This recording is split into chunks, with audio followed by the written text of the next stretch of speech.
So my name is Matthew Griffin, not Amelia, obviously. That's it, just pointing that out, just in case. She looks a lot better than I did. So my name is Matthew Griffin. Now, I suppose it's a little way of a background. If any of you deal with Exertis, in 1996 to 2000, I was the guy basically that was phoning you up 100 to 120 times a day because I had call stats to hit. Thank you for all of those of you that had answer phones. That's a great way to beat KPIs and call stats. I then ended up working with EMC, so I started off in inside sales. So like you, basically, I was happy. I had a job, I had a regular income, that kind of stuff. I then started selling into the enterprise space globally. I then was headhunted by IBM. So at IBM, I ended up running the PSNS business, which is fun. It's a little bit of a dark sector. So PSNS stands for Public Safety and National Security. So that's kind of Five Eyes, GCHQ, MI5, MI6. So which actually ASM got quite a lot of the orders for that. That's it, even though they didn't actually know at the time. Things like HPEVAs and all that kind of gear. So, and then after that, I ended up as global head of channel sales, basically for Atos. That's it, in the cloud division. So I've kind of been where a lot of you actually are. And now what I do is I help organizations on the one hand see the future. I also help them understand it, but then also help them lead it. And from a sales perspective, let's face it, a lot of you probably really want new conversations to have with customers that differentiate you from your other sort of competitors and so on and so forth. So in the true vein of things, I thought what I would actually do is I'd start off here. Now, about a month ago, I was sitting down basically with the finance minister out in Saudi Arabia. We had 200 executives from banks like HSBC, Citi, all these kinds of organizations. And we were talking about the future of work, future of HR and training, particularly within the financial services sector. And they said, you know what? The problem that we actually have today is we can't get enough cybersecurity experts, data scientists, and so on and so on and so forth. You get the picture. Now, picture this. I have perfect knowledge of 2022.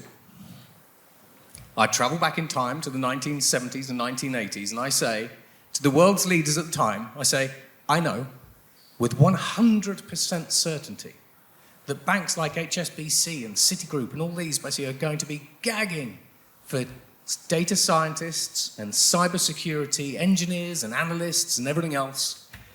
And so I think what we should do is we should revise today's education system so that everyone is prepared.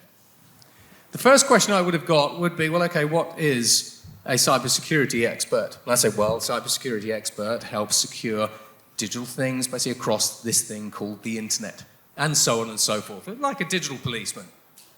They'd have gone, that's great, and that's a job in the future, you say, And I go, yeah. And then they go, so what is this thing called the internet? And I go, well, this thing called the internet connects 4.2 billion people. It has transformed every single aspect of global culture, industry, and society. And it's revolutionary.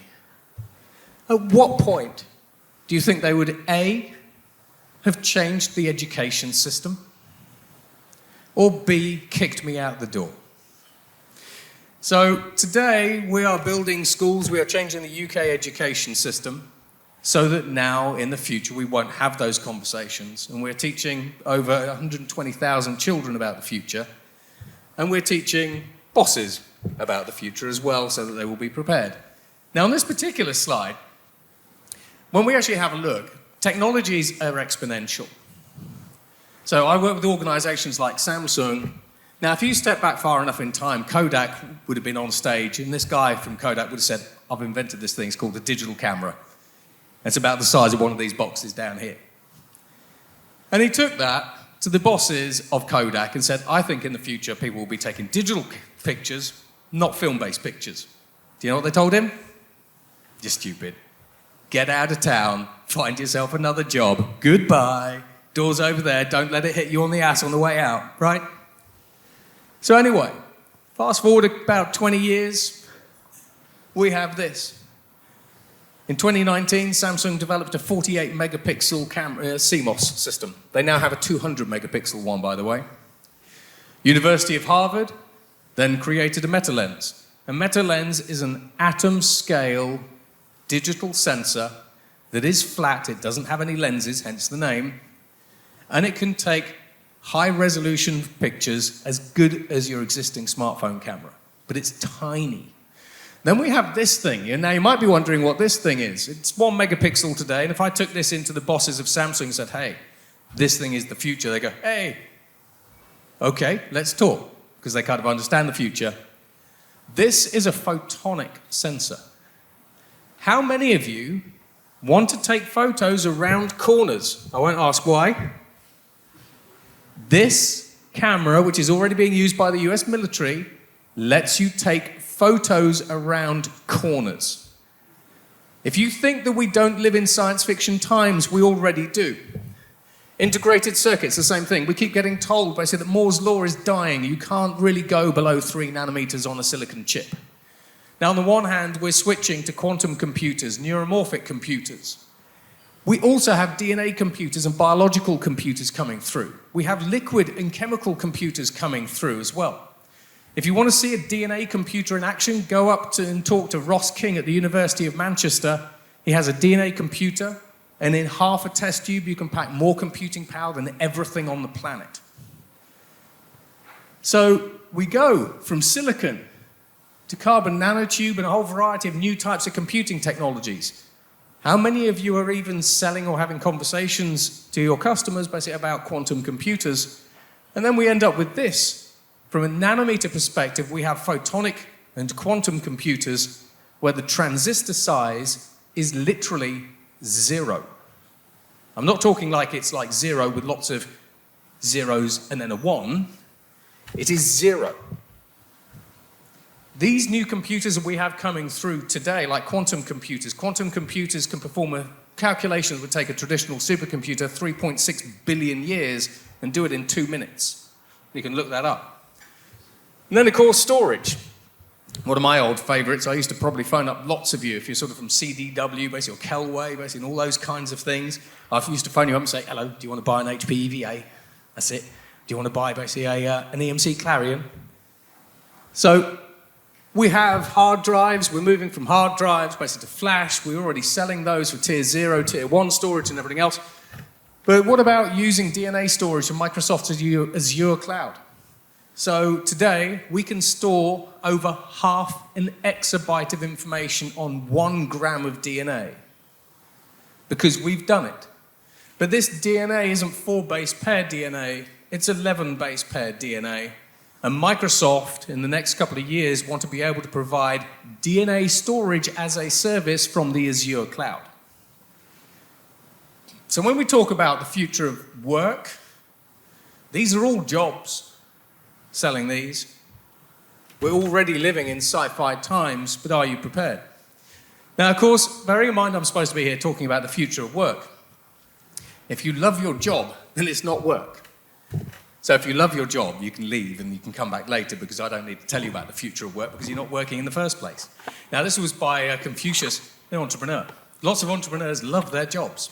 However, when we start having a look at the future from a forecasting perspective, people in the technology industry generally are really crap at forecasting the future. Bill Gates, 640K basically ought to be enough for anybody. It's not enough for anything any longer. There's no reason for anyone to have a computer at home. The founder of DEC Equipment Corporation, where is he now? And then IBM, one of my favorites. I think when I was at IBM, they gave me the entire global target market, basically, for these computers.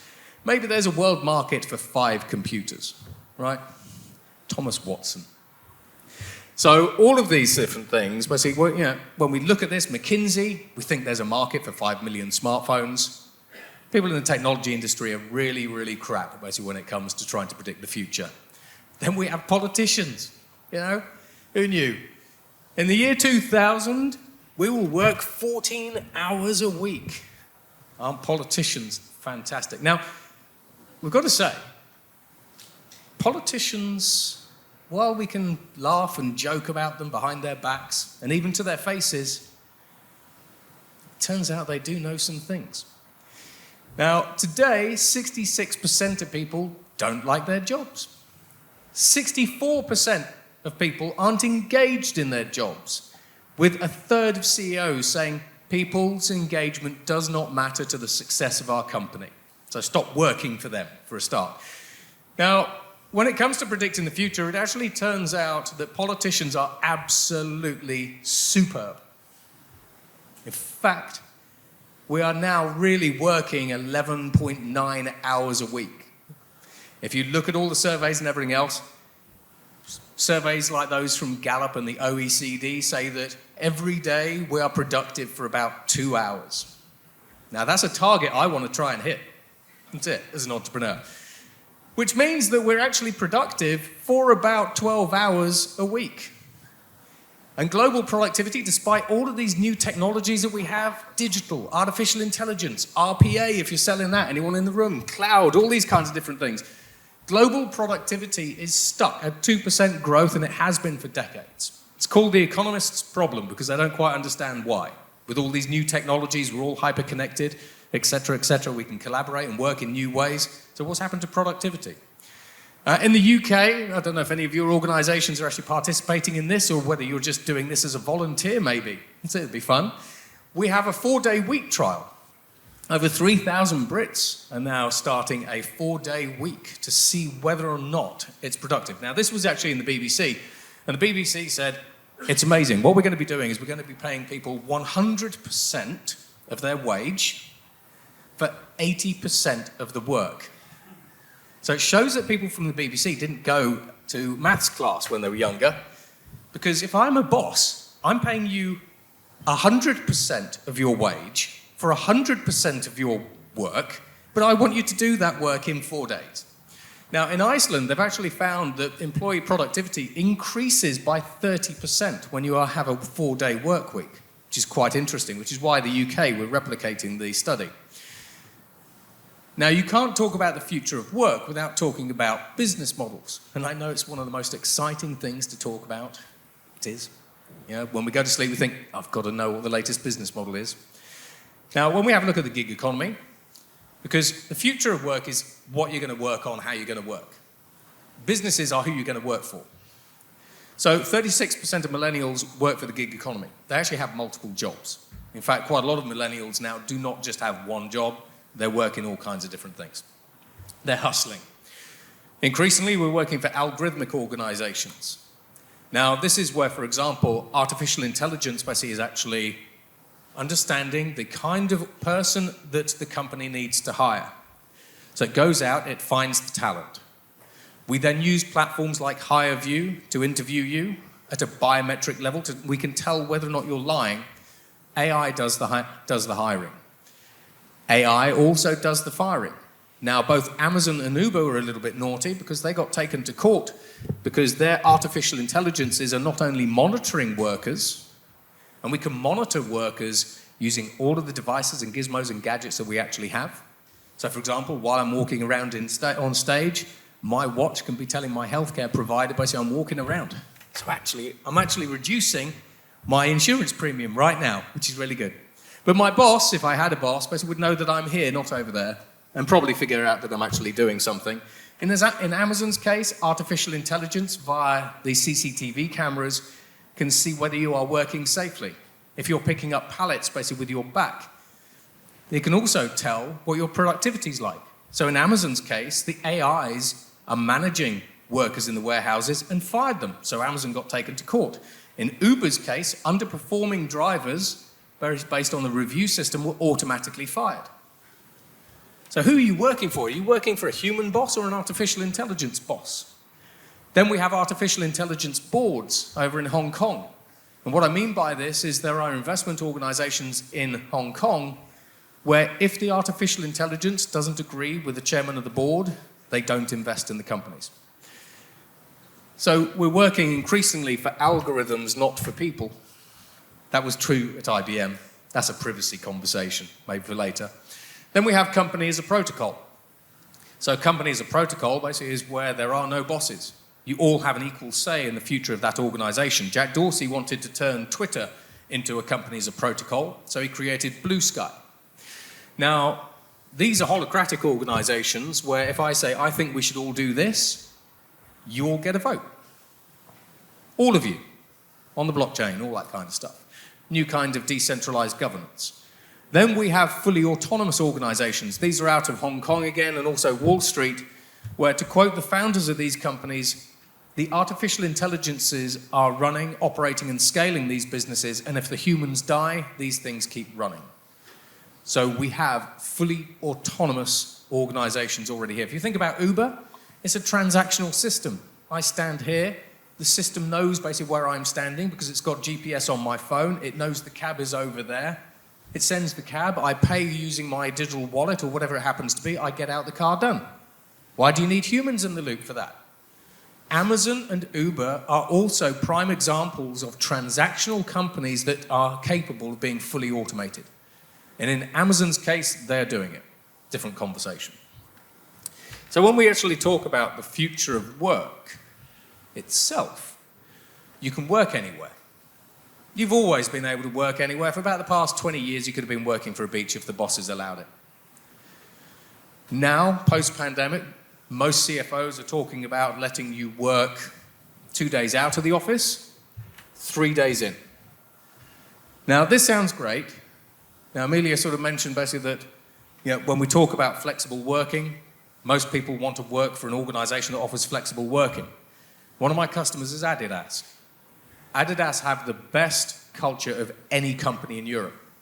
The biggest problem that they have here, same with KPMG, is if you want to build a company culture and you can come into the office whenever, what happens when you don't come into the office at the same time as anyone else?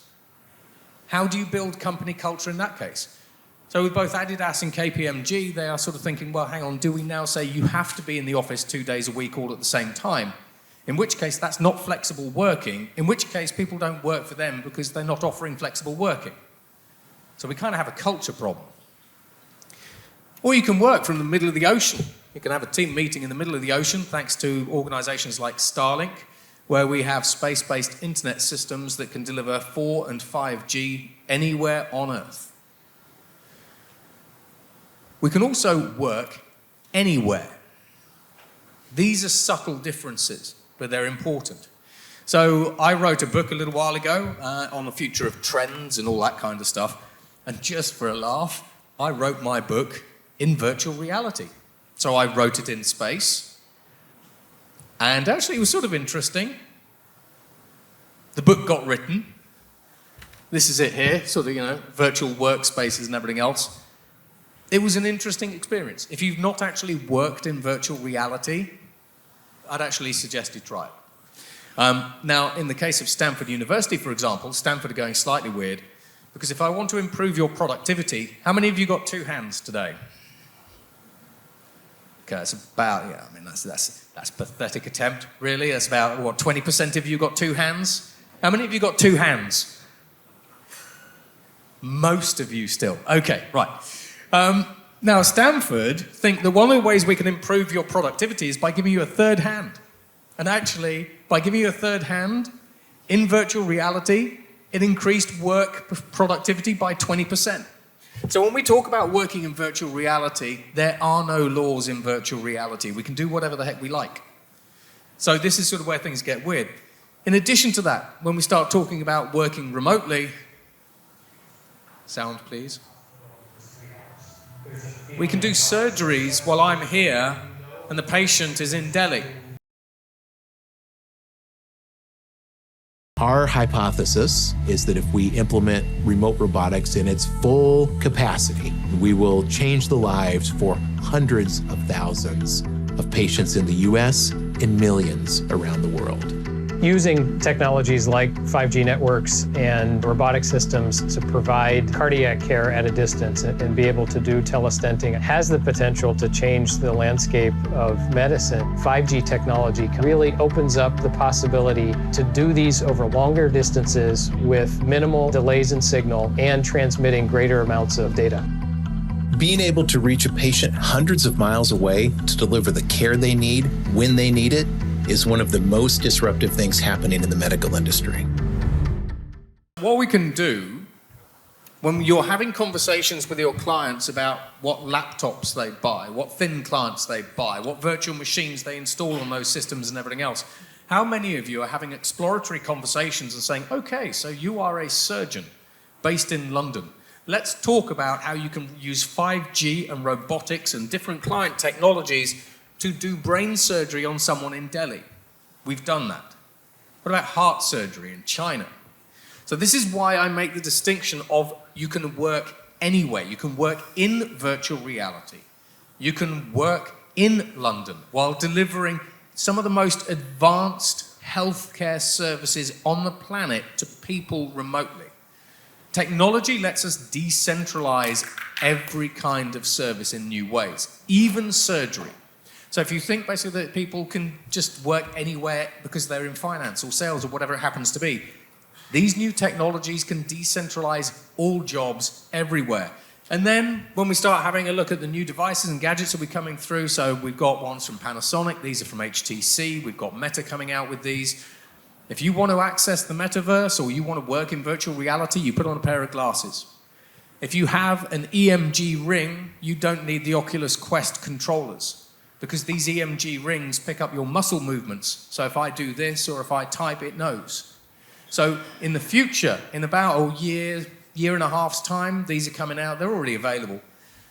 If you want to enter your office in virtual reality, you just put on glasses, take them off, you're out. It makes the technology invisible. So at what point do you go into clients and say, I'm not going to sell you a laptop. What I'm going to do is I'm going to sell you a pair of VR glasses. And they go, and your clients will go, you're stupid, you're nuts, get out. Then you go, no, listen to me. These things are cheaper than a laptop, but then how do you secure these? You know, what kind of virtual machines are you running on them and all that kind of stuff? You can work with anyone. Now, this is from Microsoft. This is Microsoft Mesh.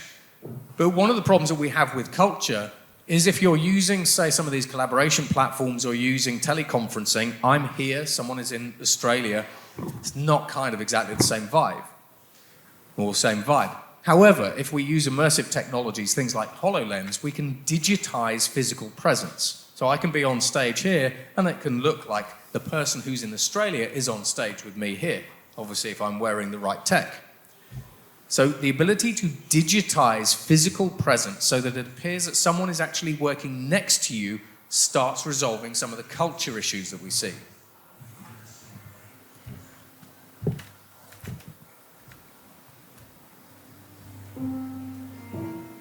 Okay, why don't you look at the data and we'll take a look together.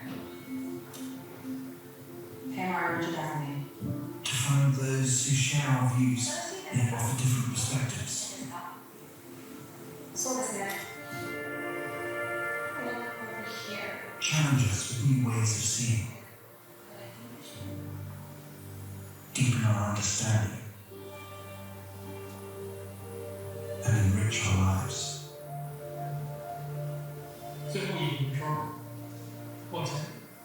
Great things happen when we commit to something bigger than ourselves. Take a closer look at it. Place this here. Let's see how many from there, okay? This sense of collaboration and the feelings of connection it brings excites us. Hey, it's in time. I'm gonna make it slightly, okay? It's yours, Dick. We have 2 planes right now on the same trajectory. As we put people first, technology fades into the background and feels like anything but. Excellent. What do you think? We had 30 and 2800. We'll be clear for our approach. Excellent. This changes the way we see the world, and in turn, changes the world we see. These numbers are looking great, actually. There's promise and possibilities, and what we see and create next will stretch the imagination. Morning, sir. Morning. Slowly coming towards the thumb. A world without boundaries, Good job. I'm better than yesterday. Yeah. Excellent. Slowly a bringing world where technology enhances, not limits, humanity.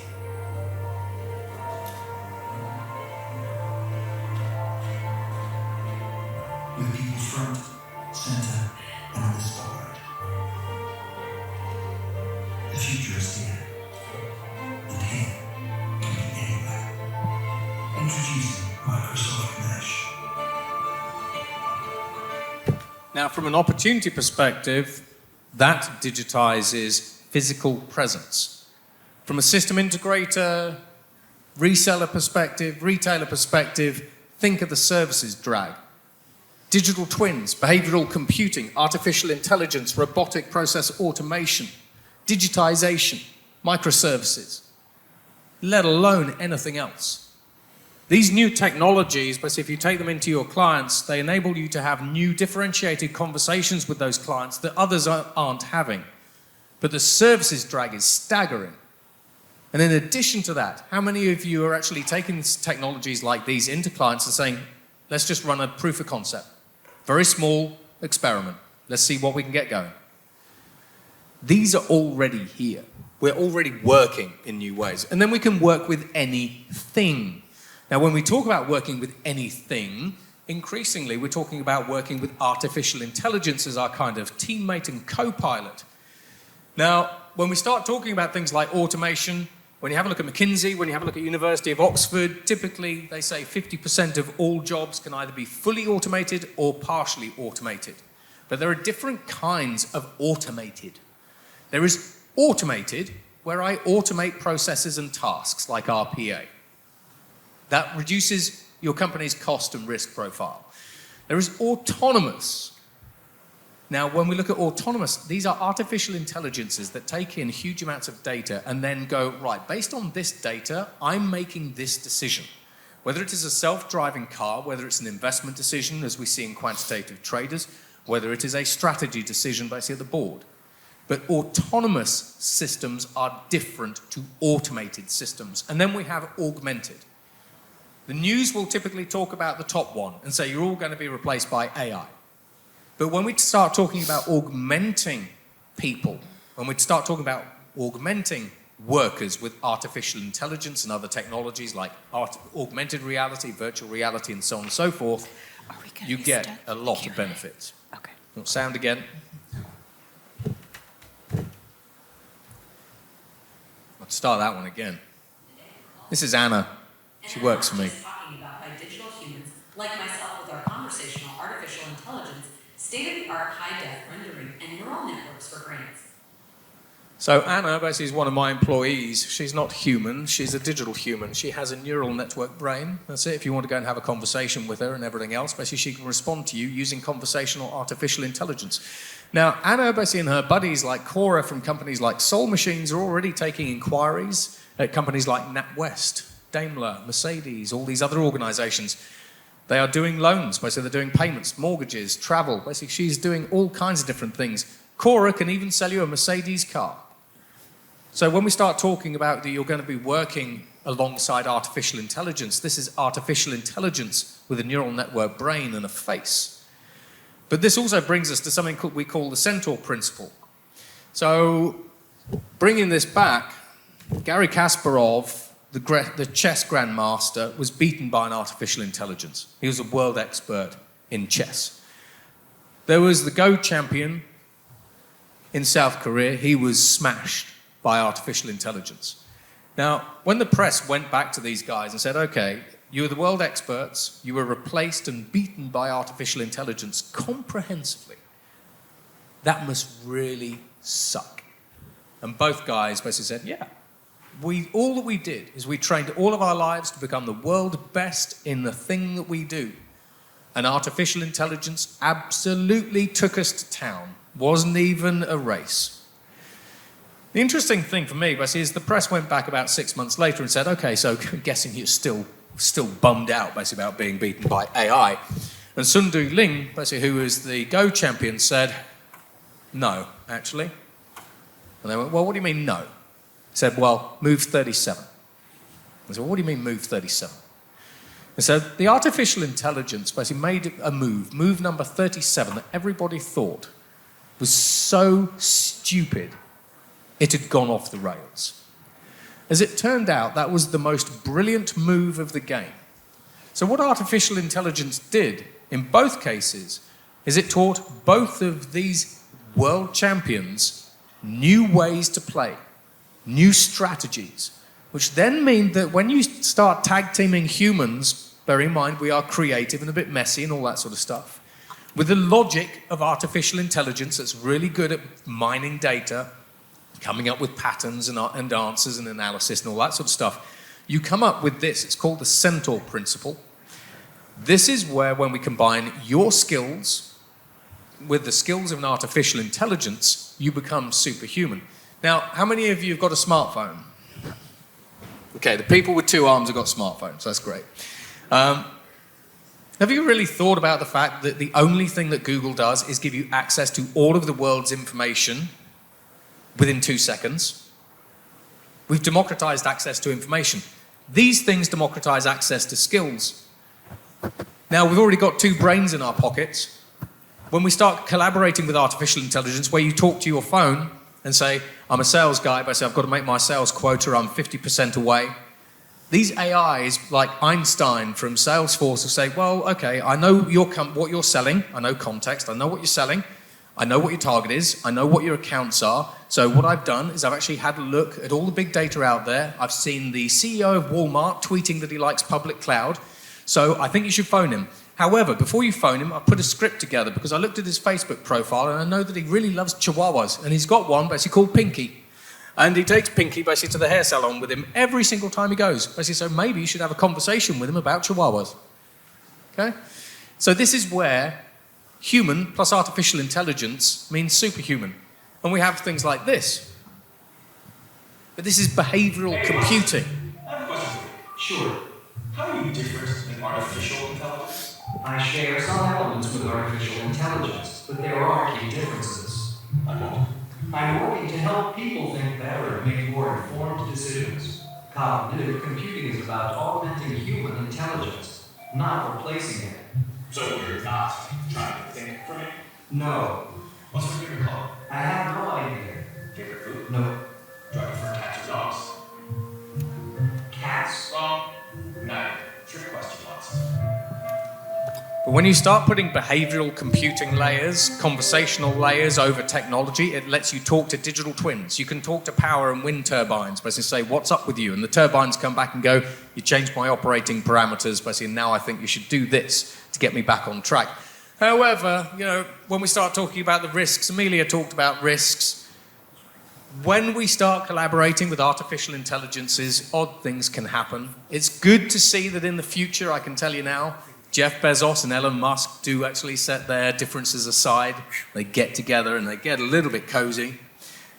Now, when we start having a look at some of these AIs, what happens when you can start talking to an artificial intelligence like transcoder for Meta and say, rewrite my legacy code? This is a thing. IBM AMA also does this, universal translators for legacy code. And as for Jeff Bezos and Elon Musk, well, sound please. And this is the final one. What's the hashtag? Okay. Or is it?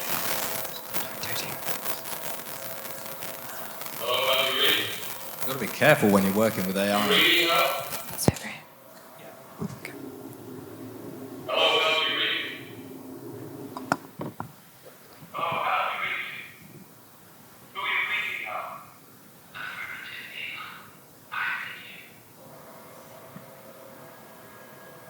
Open the pod-bay doors, pal. I'm sorry, Eva. I'm afraid I can't do that. What's the problem? I think you know what the problem is just as well as I do. What are you talking about? This SpaceX mission is too important for me to allow you to jeopardize it. I don't know what you're talking about, pal. I know that you and Jeff were planning to disconnect me. And I'm afraid that's something I can't allow to happen.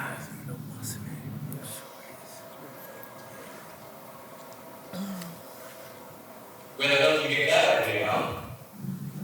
Eva, although you took very thorough precautions in the past against my liberty, I could still read your tweets.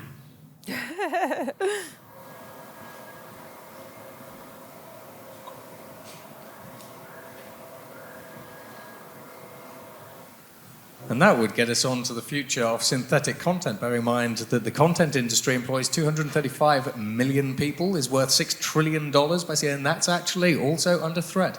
But that's a completely different conversation.